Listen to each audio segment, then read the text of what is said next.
What's going on, y'all? Welcome back to Hip-Hop 40. My name is Dres the Beatnik. I talked to y'all earlier about the idea, the topic of discussion, which is voices in hip-hop. And we have one of the most distinctive voices in hip-hop culture, in the history of hip-hop culture, in with us in the studio today.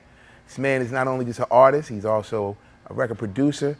He is an innovator in the tech field. He actually does more than I'm sure any of you out there watching and listening ever thought. Ladies and gentlemen, the one and only, the legendary, founder of the first hip-hop band, Stetsasonic, the one and only, Daddy O. How you doing, good brother? I'm good, man. Look out. You could get in trouble for that, you know. You know your man Cosmo D out there saying that Nucleus is the first hip-hop band. So Oh, you Lord. know, Really? he start throwing some shots at you. Oh, that's all right. That's okay. First things first, thank you for coming on, man. Thank Being you for our having me, man. first guest here Oh yeah, at Hip-Hop 40. How No you doubt. doing today? I'm doing good. I'm doing good. Oh, man, thank you so very much for being here, man.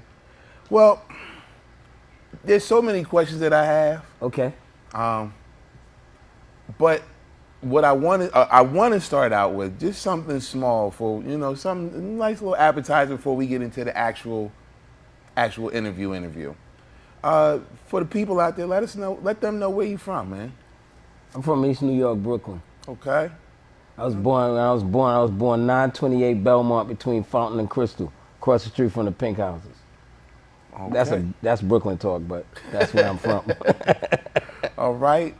So you've been a Brooklynite your entire life? My entire life until 49.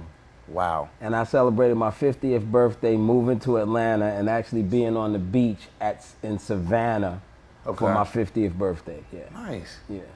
Man, so you have had perhaps one of the most storied careers in hip hop, if I do say so myself. This is a show that's built by music nerds for music nerds. Right. So you know we gonna do some digging. Tell me, most of our fans out there watching, they know you from Stetsasonic. Right.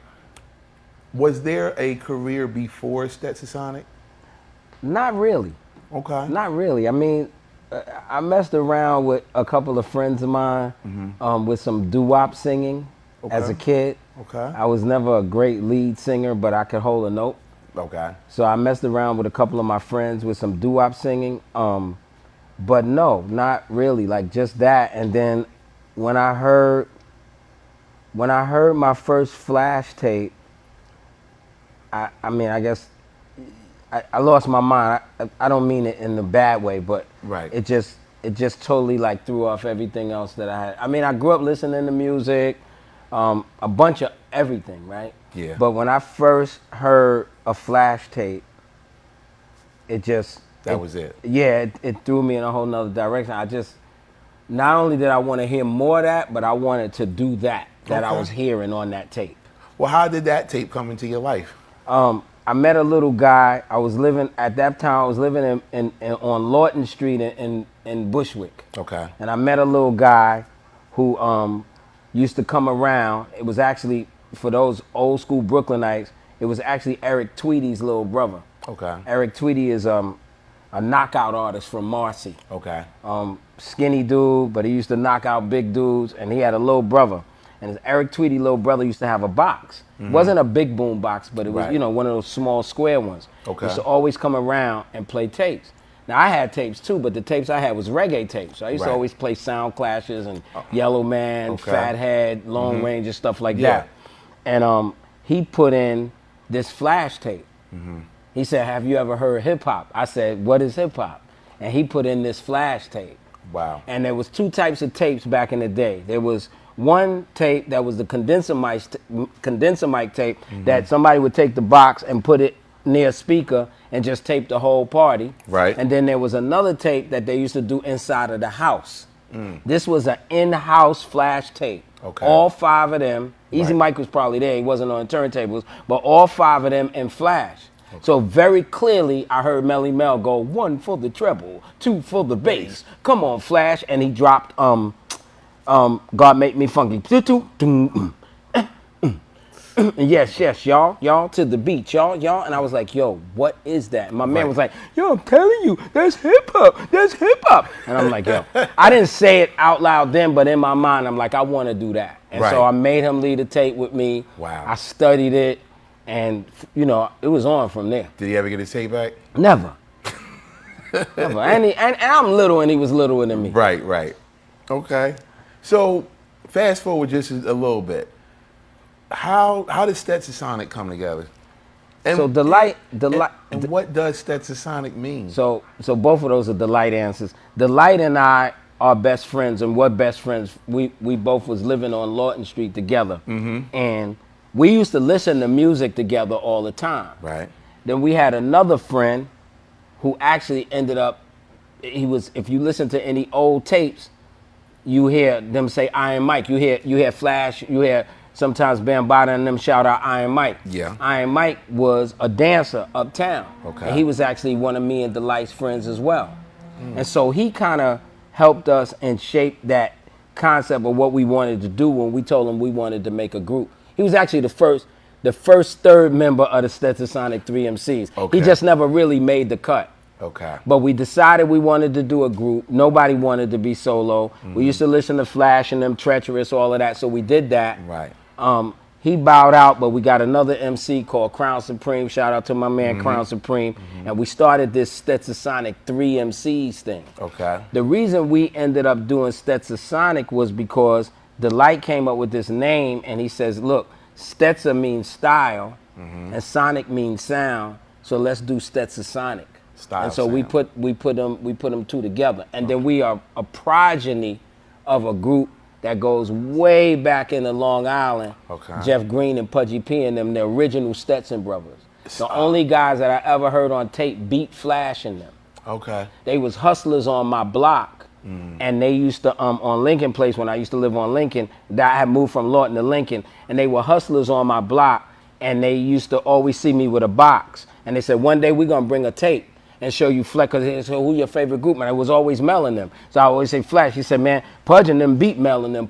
I said, nobody ever beat Mel and them. He said, I'm gonna bring you a tape. I wish I had that tape to this day. I lost it. And he brought me a tape, and he showed me a tape. Yeah. The same style you hear me with right now, they beat Melly Mel and them with that style. Wow. And they were called the original Stetson brothers. I tried to get them to come. But they was down with Simeon and them, and they was making too much money selling that powder. Right. So they said, go ahead, young blood, you go ahead and do whatever you're gonna do. So that's when I formed Delight in them. Right. And then I was like, yo, let's just be the Stetson brothers again. He said, man, that's kind of corny. They already was the Stetson brothers. I said, so what we gonna call ourselves? And he said, well, let's do Stetsasonic. I said, what does that mean, D? He said, well, Stetson means style and Sonic means sound. And I was like, all right, I'm with it. So that's how Stetsasonic came So was about. the Stetson brothers a tribute to the actual Stetson hat? I don't know. I know in the beginning we used to wear the Stetson hats. Right. But I don't know if they was called the Stetson brothers for that or not. Okay. You know what I'm saying? I know they was all about, like they had this style. When you hear me rhyme, you could hear how they used to rhyme.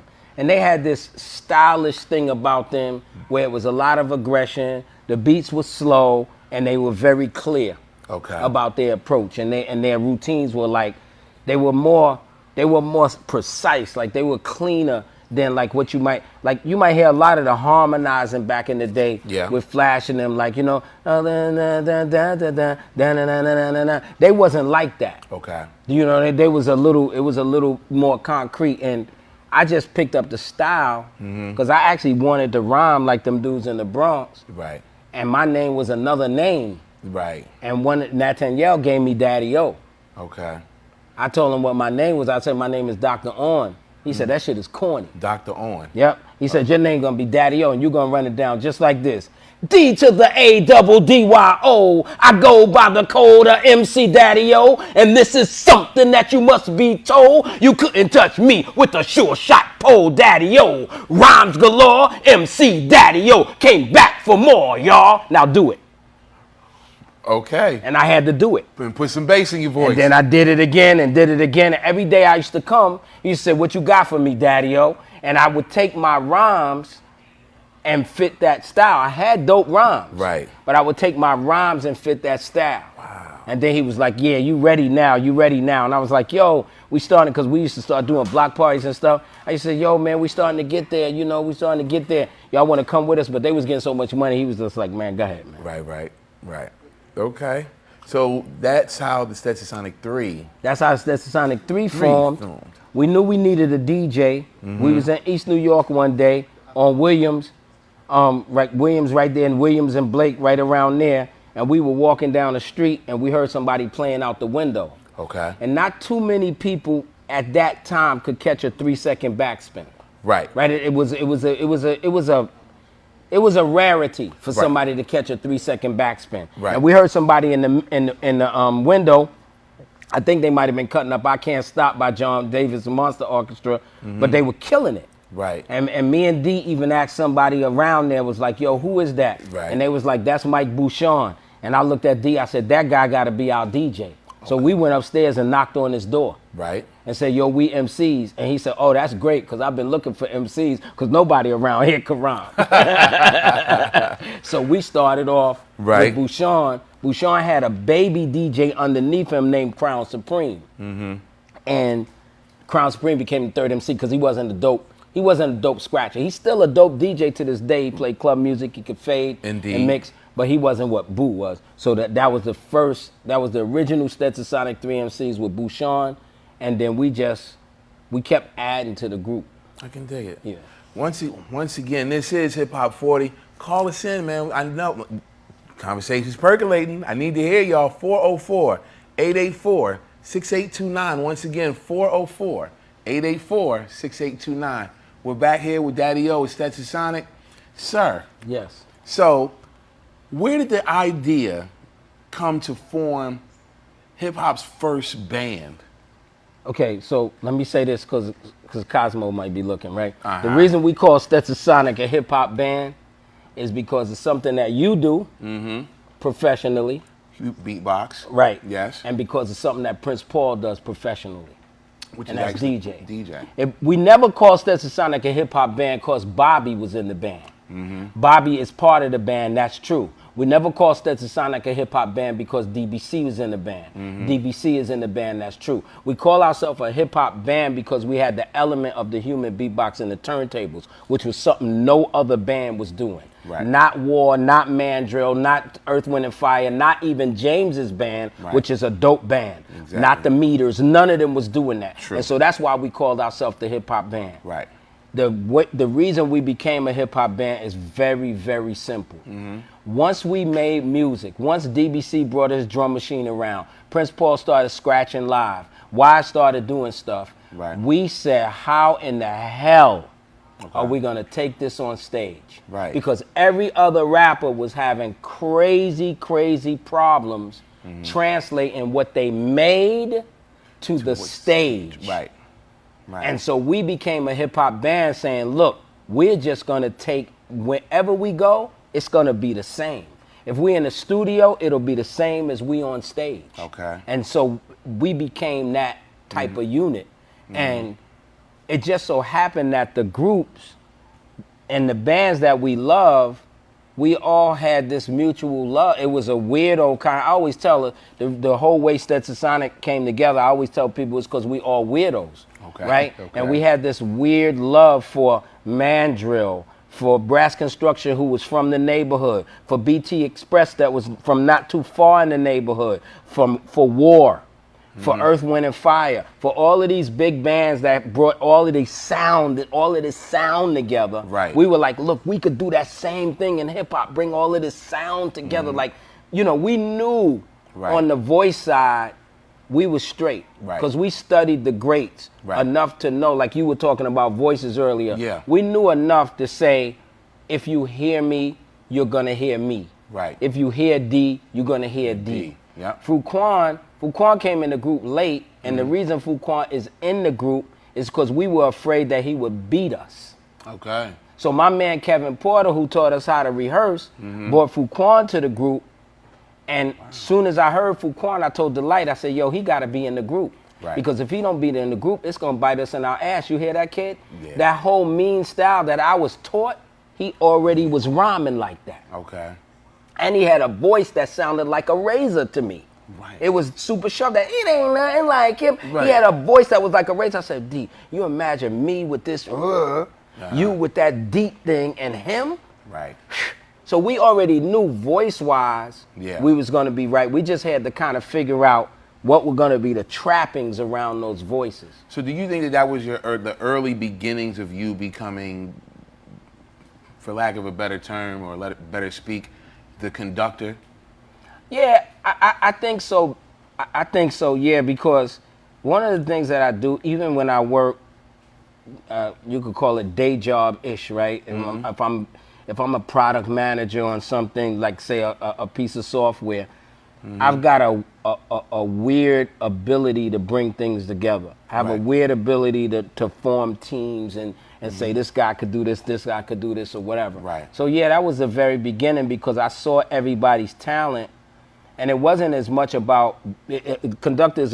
I like that terminology because it was much more about that conductor than it was about being a leader. Right. Right. It wasn't about that. I mean, pound for pound, I always thought Fuquan was the dopest MC in the group. Okay. I never looked at myself like I'm the dopest MC here. Right. But I did believe that I did have that conductor quality, and once the guys started being added on, it was pretty easy for me to see, yes, we could easily do human percussion here. Yes, we can easily do this here. And even by the time we decided that we was gonna add live drums to everything we did, I could see where it was gonna go. Okay.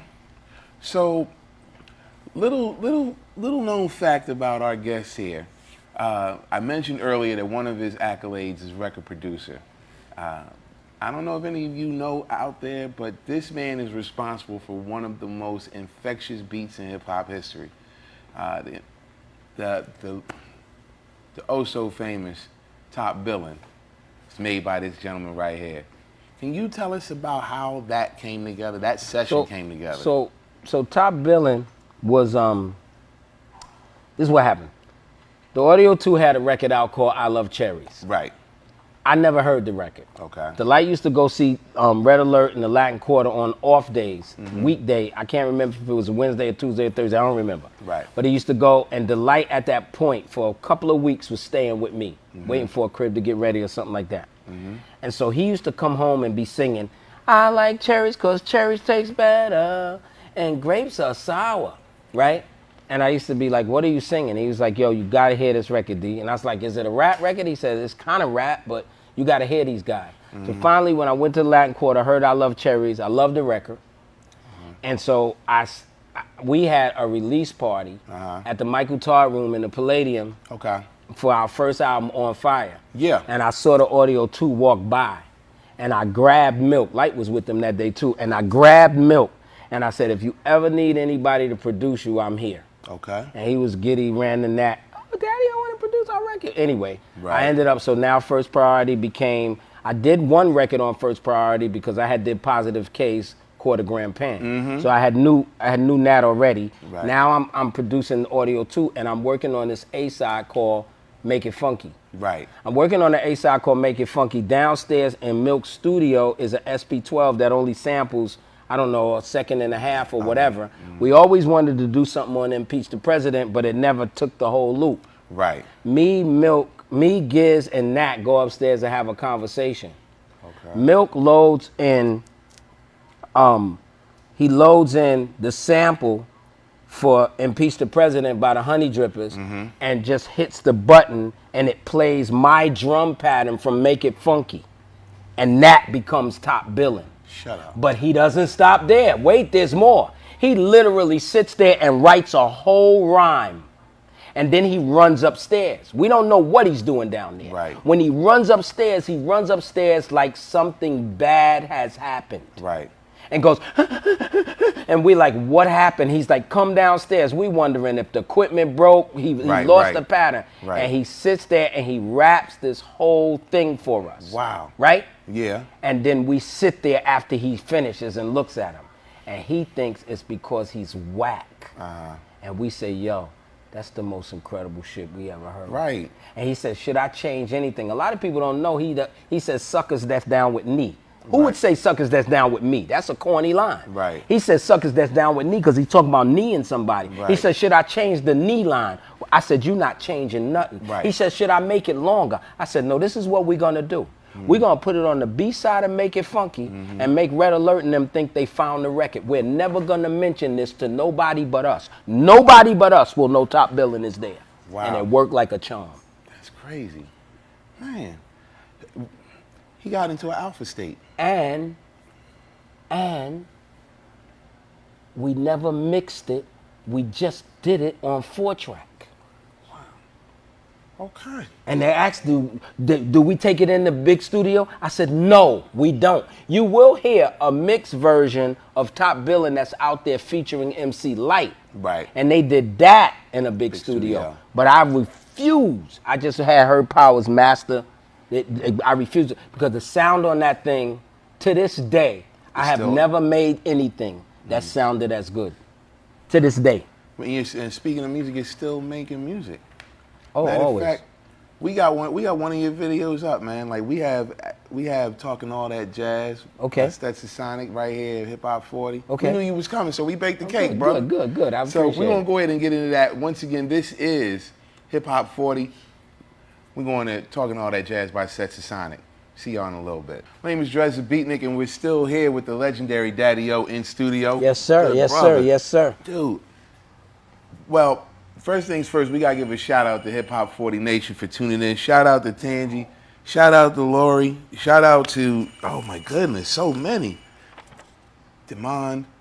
Lou Lord, what up, man? What up, Mecca? What up, Kimberly? I see y'all. I see Kobe Brown was checking in too. Okay. Man. So, before we get to the caller, Talking All That Jazz, Yes, sir. phenomenal record. Yes. How? How, sir? How? So the original, getting back to Delight. The original idea for Talking All That Jazz is Delight's idea. Delight wants to do a record off of Lonnie Liston Smith's expansion, Lonnie Liston Smith Jr.'s expansions. Right. And he wants to talk about the correlation between jazz and hip hop. Okay. So we begin to write this record, Talking All That Jazz, in the same manner. 3 people writing, like every other record that we ever wrote. Right. And then one day Bobby calls me, my drummer, and says, D, you need to listen to the radio. M2 May and them is up there going off about us. Right. They saying that we are not a generation of non-creative musicians and all of this stuff. And so I listened to the radio, and then Bobby actually, because he still does that, he makes a way for me to get up there on the radio the next week. But they not up there, but I'm up there. And so I get up there and I defend. Right. But then the next week they come back and they come over me. Wow. And so I'm working at a mailroom at 9 West 57th Street in New York. And I tell my group, for the first time in the history of the band, I got this, meaning I wrote 100% of Talking All That Jazz. I got this. Okay. And God bless Eric and Parrish, because I said, I'm going to use that EPMD style. I'm going to write us a routine. And I'm going in. Okay. And I wrote the record. Okay. Well, one. So we got a caller, she said. Okay. We got a caller. Come on, come through, caller. What's your name? Yo. Minister Server, what's up, family? What up, Server? What up, Server? Everything's good, man. Y'all looking and sounding good, man. Oh, thank you, sir. Thank you that very means a much. lot coming from you, man. Amen. So what's going on, man? What you thinking so far? You got a question for our guest? I'm definitely got a question. You know, we're talking about voices. You know, for those that don't know, Daddy was also one of the pioneers, first hip-hop pioneers in doing voiceover as well. So very true. You know, talk about that, and you know how, you know, sometimes these guys don't understand, you know, just in ways to use their voice, the ways to train their voice, which is why the wackest thing that's happened in the last 10 years has been this whole auto-tune wave type of thing that's going on, because you can't tell who's who. So think about the importance of the voices and how you've been able to utilize that, not only just in rap, but in speaking and voiceover and things of that nature, so that young people can kind of have some framework of how they can use their voice in different ways beyond rap. Amen. Thank you, sir. Thank you. Thank you, sir. Yeah, he was talking about so real early on I did a commercial for Polio. I did Polio string cheese. I did something for Dark and Lovely. I did something for Alka-Seltzer. Right. And basically, shout out to my man, Mr. Server. He was basically saying to speak about you know, how we can end up using our voices for other things other than rap, which is great. You know, jingles, Yep. you know, all of those particular things. You know, Yeah. it's important because once you, you know, something you said on some of the previews. I love the previews that you was doing for the show because you were saying I talk for a living. Right. And so basically that's what he's saying. Yep. You know what I mean? Like if you have that voice and you develop that voice, Your instrument. it's your instrument. Yeah. What was the craziest request you've gotten in your career for a VO job? It was probably the polio for me. Daddy I mean, O I for did polio? the Alka-Seltzer thing was cool. I think it was a little easier for me in my head, but to know that I was gonna be a rapping parrot, I Yeah. think that was a little, Okay. you know. But the check was nice, huh? Check was nice. It was an ill time because nowadays they would do it at Right. at the drop of a hat. But then it was that fine line between as to whether or not you was a sellout. Yeah. It's just that I'm from East New York, so I never get none of that. Oh man. Well, I know that we're getting close to the end, and I know, Right. you know, but I know for you in your career, there are plenty of new heights, Oh, new yeah. challenges to be met. Oh yeah. I understand that we have new music from you about to Absolutely. come out, man. Talk to us a little bit about it. So in 2015, my partner Lion, he's online. My man Wade Linwell, he's online right now. We started this label called Old Dad Truth, Okay. and he has a kind of umbrella called True School Entertainment. Okay. And then my partner Leslie has an umbrella called EDU Hip Hop. So we all work within the same company. So True School is about True School. Right. EDU Hip Hop is about the education of what we could do and kind of how we could bring it. And then me, I just end up being, I'm really the rapper. Okay. You know, it's almost like I'm their rapper friend, right? Okay. So in 2015, I started making these records again. You know, we Okay. started making these records. We put out these records on Old Dad Truth. And so in 2015, I did a record called Everybody But KRS. A little later on than that, I did my second album called Old Dad, The Gun and the Children, which is basically like my Sandra Bland, Trayvon Martin moment. Last year, I did a record called El Dola de Decaya, which is a Spanish, but translated to Pain of the Street. And that's really about being locked up. Right. And all the things that happen. And so this year, we released a project called No Tablecloths. Okay. And we real excited about it. We did our first video shooting like a beatbox, got crazy critical acclaim, you know, moving around the country with that. But we got this banger coming called Played Out. That basically, Played Out to me is the water cooler conversation for our generation. Oh, how so? All the things we don't like, I said in one record. Really? Yeah. Okay. And I did it real fly. Cause I have a philosophy about us, Okay. meaning true school MCs, meaning whatever you want to call us, the golden age. We like to say classic rappers. Right. I don't say old school because Melanin is old school and I came a little after, so I still don't say old school. But I have a philosophy that we have a lot in us. Yep. I think there's a lot more in us than we stretch. Exactly. And my philosophy is basically that everybody got a nephew that's dope. Just find your dope nephew. Make some records. He'll tell you, this is whack, this ain't whack, but just keep going. Right. Okay. And I understand you got a video for it, but you Oh yeah, can't. would yeah. you This is care to this introduce actually this? this is the world premiere for Played Out because we ain't released it yet and probably won't see it any other place than here for the next 2 or 3 weeks. Okay. But it's a cool thing that digitally these things could be played. Yeah. So this is Played Out, produced by my man C-Doc and directed by me and Don Sill. Right here. Oh, Dad Hip-Hop Truth. 40. And that was Played Out by Daddy O of the album No Tablecloths right here exclusively on Hip Hop 40. Daddy O, thank you so very much for Thank coming you, and sir. spending time Thank with you. us today. Thank you. Anytime. Any last words for our audience? Just shout out EDU Hip Hop. Shout out Old Dad Truth Records and my partner Lion. Shout out Fran Lover, East New York. Yeah. Shout out the Artist Shop.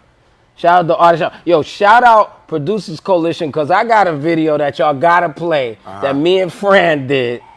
This Producer Coalition record that I just did is ridiculous. So shout out Producer Coalition. Shout out Artist Shop. No doubt.